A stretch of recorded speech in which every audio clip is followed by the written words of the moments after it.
Den. This is episode 6, here as always with my co-host Alex Chimino, El Bulo Loco. I'm your head host here, Filippo Mazza, and I know most of you were thinking that after the English semester was done we'd be stopping doing these episodes, but newsflash, we're here. And we're going to be here for a long, long time. New content always coming out, be sure to check it out. So, we will start off with our first topic. It's a 2-minute topic. Russell Westbrook, snubbed from the All-Star team. What is your thoughts? Well, he's not snubbed. He's on the All-Star team. He is not starting. What are your thoughts? I think like one more can you add to your resume to be a starter in the All-Star game. I cannot believe after having he has like what 21 he has more 21 triple doubles yeah. than the entire starting lineup combined. So that just speaks for itself right there, and I'm shocked that he's not a starter. I like Steph Curry. Steph Curry's my guy, but I would definitely take Westbrook. Would definitely take Westbrook over Curry at this. I would take Westbrook over Durant actually at this point. Well, it was between Harden, Curry, and Westbrook, and ultimately what happened was true. Westbrook led in every single aspect except fan vote. Which that's got to be another thing that we have to examine, right? Should fan votes really be counted that much? I mean, for the All-Star game, I guess, because that's the only time in sports that fans get to make an impact in the game. True. I guess. But I'm just shocked. I'm actually shocked that he's not a starter. I could not believe that stat. He's got more triple doubles than the entire starting lineup combined. By two. It's not just by one. He's got 21. The entire starting lineup is 19, and he doesn't get a start. I don't see how that's even possible. And it just boggles my mind that a guy like Steph Curry, who last year this would have been a completely different conversation. We'd have been like, Steph Curry needs to be in the starting lineup for sure. Yeah. But this year, you'll notice we don't even talk about Steph Curry that much anymore. Ever since Durant got into... It's Durant, Westbrook, or Harden. Or Giannis. Because the Greek Freak has been doing some great things in Milwaukee. But how can you not put a guy like Russell Westbrook in a starting lineup? I know. He's got 21 triple-doubles. He's averaging a triple-double a game. Who else do you know in the NBA in recent years that's been able to do that? I don't get it. It boggles my mind. It's all up to the fans, and the fans obviously liked Curry and Harden over them, which is a shame because Westbrook also, I'm pretty sure he's good with the fans. Not with the media, but... I'm boggled by that. Literally boggles my mind. Yeah.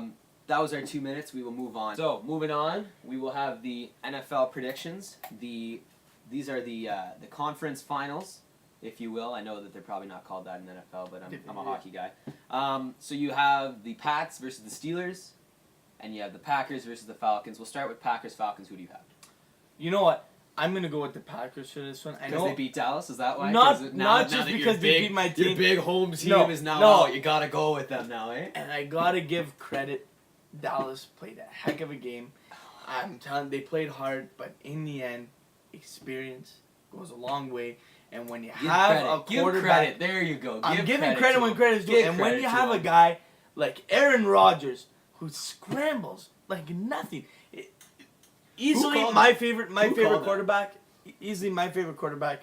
And I'll give it to you. You pick the team. I'm saying, who called the fact that Aaron Rodgers would have that game in the bag? That was this guy. Yeah. You may have had me during the season. You may have had me during the season with picks, but in the playoff time, I came clutch. Aaron Rodgers was lights out in that game. Yeah, unbelievable. He did play a great game, and like I said, that throw at the end of the game coming across his body, and that catch on the line, another great catch. Disgusting. To lead Crosby to the kick. I thought they froze him. I really thought they iced him with that timeout. When I saw the second kick go up, started fading to the left, I thought, you know what? We're going to OT, and next thing you know, it went back. All right, so we went on a tangent. Who do you have? You have the Green Bay Packers? Yeah, I'm going with Green Bay. I'm taking them over Atlanta. They're just too hot right now. I'm going to go with Green Bay as well. I think they're at 8 straight now because I think it was 7 last week. 8 straight wins. Aaron Rodgers, unstoppable right now. But don't get us wrong. I don't think we're going to say that this is going to be a blowout game. God, no. I think with Atlanta's offense and number defense, one offense is unbelievable. So, and with Julio Jones, I'm pretty sure he's in. I'm pretty sure he's healthy. Yeah. So, they have the number one offense in the league. Shouldn't be a crazy game, but I would not be surprised to see Rodgers do the same thing he did in Dallas that game. That guy's lights crazy out in the playoffs, man. Crazy 0 or what was it? 1 interception in the last 8 games. Yeah, crazy good. Okay, moving on. We have the Pats versus the Steelers. Who do you have? I'm gonna have to. You know what? I'm gonna contradict myself here. because I have told people that I'm going to see the Pats and G-Bay in the finals.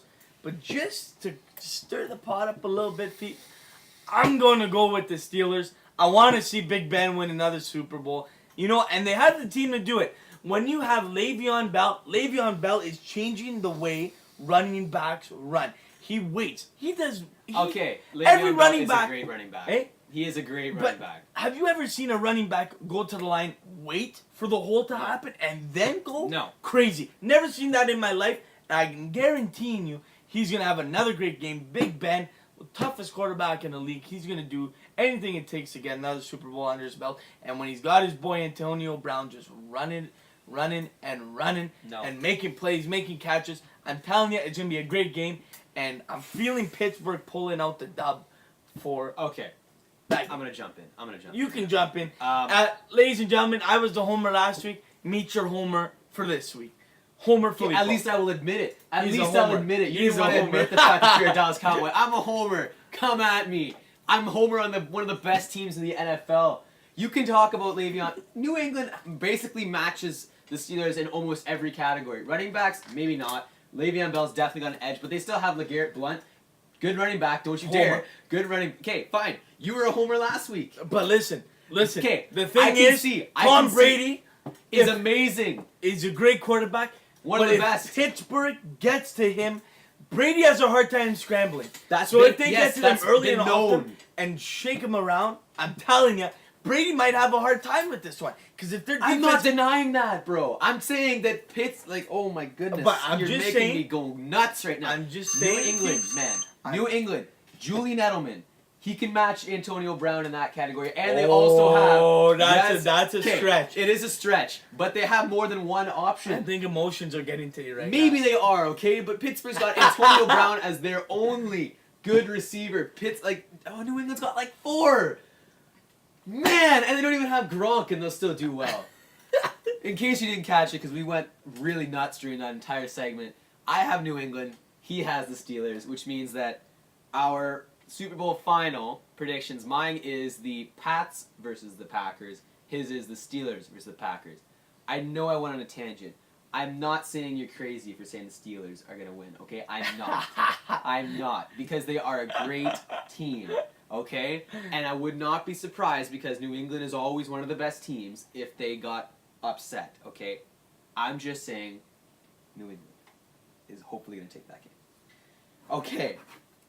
Quick break. We'll be right back after these messages.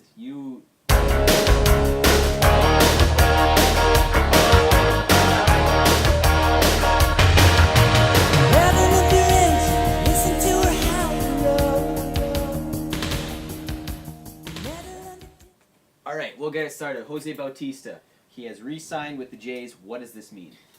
Well, this means that Bautista clearly didn't have any more options to go through, and he wanted to settle back in Toronto, which is a smart thing for a guy like him to do. And he settled for 1 year, $18 million with an option, which means that he could also re-sign for more money and more years. So, I'm going to say it's a good thing for the Jays to pick up someone like Bautista, because they would have been in a lot of trouble if they didn't get one. Yeah. The goal was sign one of the two, preferably Edwin, but you get Bautista. Yep. He's an all-right outfielder, but the guy can still hit at 34 years old. That's what I'm saying, because Edwin I would have loved to have had over Bautista, because we saw Bautista's play decline last year, especially in the playoffs. Edwin was the new Bautista, if you will. He was the guy hitting the clutch home runs, not Jose. But when you lose Edwin, you have to at least get Josie. You have to at least get one. Yeah. And they did. Hopefully this means a good thing. Ladies and gentlemen, the end of that kind of got cut off just a little bit. We're having a little bit of battery problems with their camera. But as we were saying, good thing for the Jays. Hopefully they'll be able to regain their playoff spot, get back to the ALCS next year. Okay, last topic of the night. 1 minute topic. The PGA. Adam Hadwin scored a 59. I don't know. I think he's one of the first Canadians to do it. Okay, we'll get the timer going before we start going off. All right. Adam Hadwin, 59 at a PGA event. One of only, I think the stat was 8. One of only 8 players to do so. Ever. What do you think this says about Canadian golf? Canadian golfing is on the upswing, I would say. You got Brooke Henderson. Now this Adam Hadwin guy, that Jared Dutoit. at the Canadian Open. Yep. Graham Dillette. I mean, the Canadian golfers are starting to pour in slowly but surely, and there's a lot of talent. He had no bogeys. That's nothing. Well, it was 59. par and birdies 59. the whole time. Ridiculous. That's a clean scorecard. Good on him, and you're making Canada proud for sure. Absolutely. We're all rooting for Adam Hadwin here at home. Good Lord. 1 of 8, a 59. 59! I see you guys shoot that on 9 holes. Anthony Chimino. 9 holes. Like, that's just ridiculous, man. And I'm thinking this is going to be a big turning point for Canadian golfers, because when they see a guy like Adam Hadwin do this at a PGA event, hope starts to creep in a little more. Yeah. They start thinking, hey, maybe I can do this. And then they start training, and then maybe, hey, who knows? Maybe the next Tiger Woods is going to be Canadian. Yeah, never know. Who knows? Okay, that'll wrap us up for the show today. Last video we mentioned that we would shout out our subscribers from the previous week. We have 4 names right here. Would you like to shout them out here, we'll shout out Chelsea Dokies, thanks for subscribing. Mateo Sagan, thank you. Katie Misio, thank you. And Braden Hanna, thank you. So 4 people. I hope we can get a little more. We'll do, this will be a new segment as well called Fan Shout Out. So if you shout us out, subscribe to us. We'll shout you out. We'll shout you out. And keep a heads up for 3 new segments. So we have Team of the Month. It's going to be from 2 to 5 minutes. Team of the Month is where we follow a team from St. Ben's, and from there for about a month, I think. This month it's St. Benedict Bears hockey. It'll be going until the end of February. And then we also have the Goalie Challenge, where myself in net will get anybody who wants to shoot on me can come out, let me know. Hockey. We'll set up a date, text me, DM me, anywhere. And for those of you that want to do the breakaway challenge on the ice, that's me in net.